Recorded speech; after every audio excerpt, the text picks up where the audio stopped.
Hello everyone and welcome to Don't Be Bored. I'm back with another flashback look at previous games that I have reviewed, but in turbo form. What I've done is I've taken the reviews, basically grabbed the verdicts and edited them down so you find out about a few games really quickly. You can go and check out the full reviews later if you want to know and hear me waffle on about more of them, but let's check out some great games.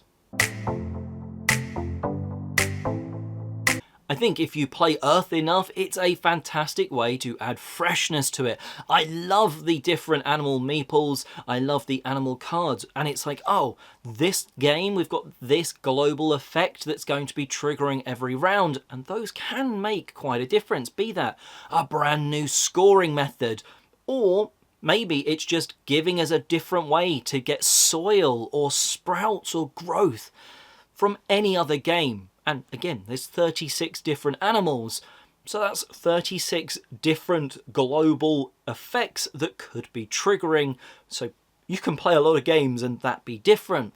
Then there's the fact that you're going to be drafting those animals and picking one or two for you to be using throughout the game. I love the fact that they give you big turns. I love the advanced mode where you can try and combo the two abilities a little bit as well. And it just gives you, for me, that big turn where you feel like, yes, I've scored that objective and I'm getting a little bonus for it as well from my animals. Yes, that's really cool. I love that they are highlighted with difficulties, so you can sort of suggest to brand new players, or at least new players with this expansion, go for an easier one. And I've really enjoyed playing with Animal Kingdom, and I'm going to ditch the insert for my Earth copy to make sure it all fits into the base game box, which for me is an extra positive because it doesn't take up any more shelf space. But that is Sumo, a relatively cool, very, very rapid two-player trick-taking game.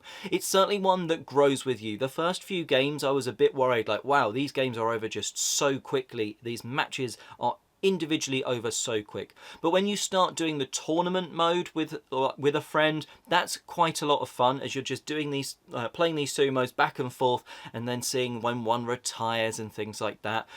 That definitely is what sort of gets the game going. Once you commit to a few matches and then you want to keep going.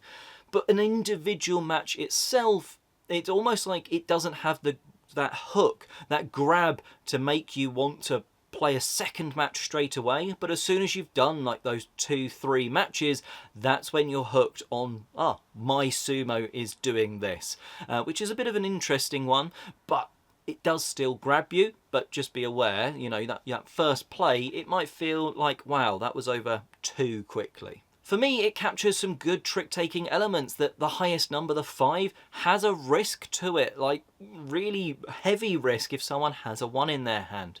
So there's all those parts where it's like, just because I'm playing a good card doesn't always mean that my opponent's not going to be able to come back at me. And like I say, those matches are short, sharp, so if you think, oh, I've had a terrible hand of cards, you're going to lose pretty quickly and you can move on to the next one.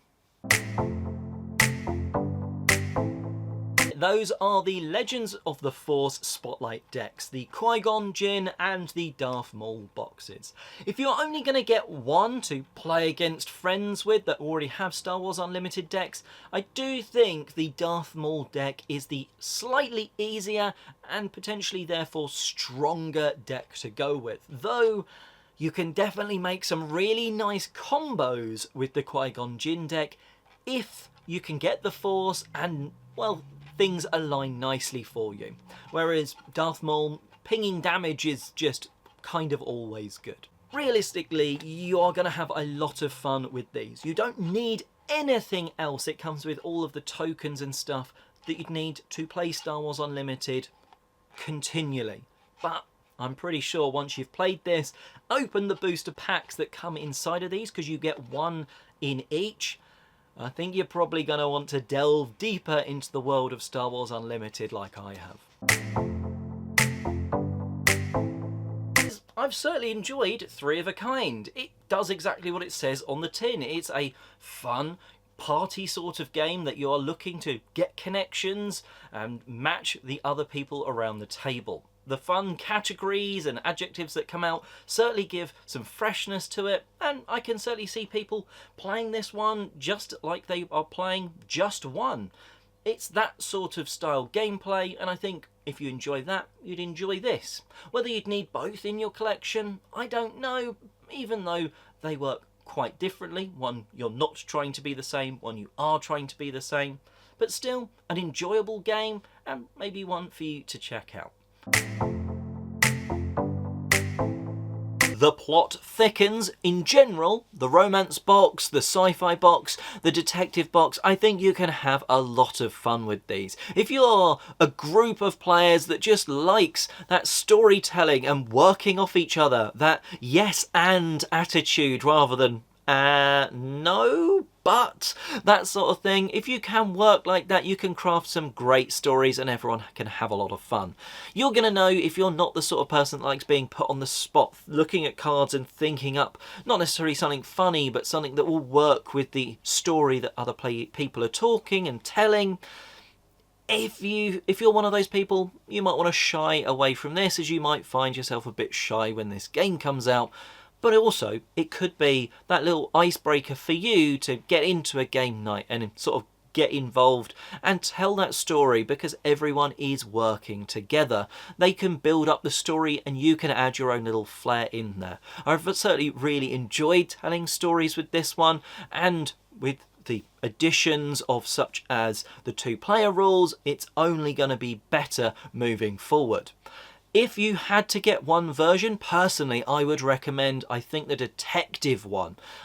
I just vibe with that, but everyone's going to be a little bit different. Again, if you're going for 2, the romance and detective seem to merge a little bit nicer than the sci-fi into the other versions, but everyone will find things different because you're going to craft your own stories and have fun in your own way.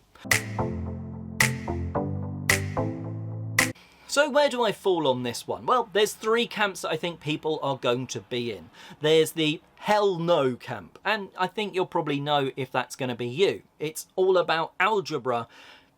You know, some people will just bounce off that. There's going to be certainly some people that there are in the middle. They'll give it a go, and it is a sort of fun novelty. That novelty might wear off quicker or slower for some people, but you'll definitely be able to sort of play a few rounds when you get this to the table with those people. And then there'll be the others, the ones that this really lands for. Now, I think it's the people that find it a bit of a novelty, and the people that really love it, that obviously this is aimed at.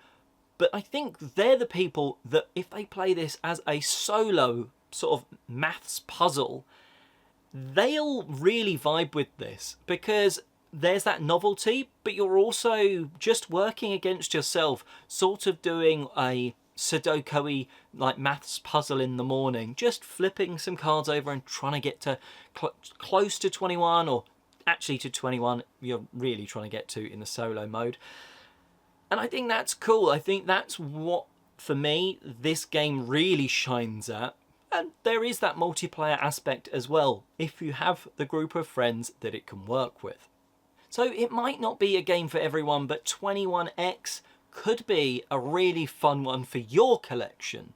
This is all about you, maybe your game group. What are you going to do with it? Are you going to play it solo, how I've really mostly been enjoying it? Or do you have that group of friends that maybe did maths or physics like I did at university that go, yeah, there's a brain-burny sort of experience that we could have some fun with there, and why not play it multiplayer now and again? But that is 21X. It's very different from other sort of very light-hearted games that I normally cover on the channel, but still a fun puzzle, which I think means it ticks some fun boxes.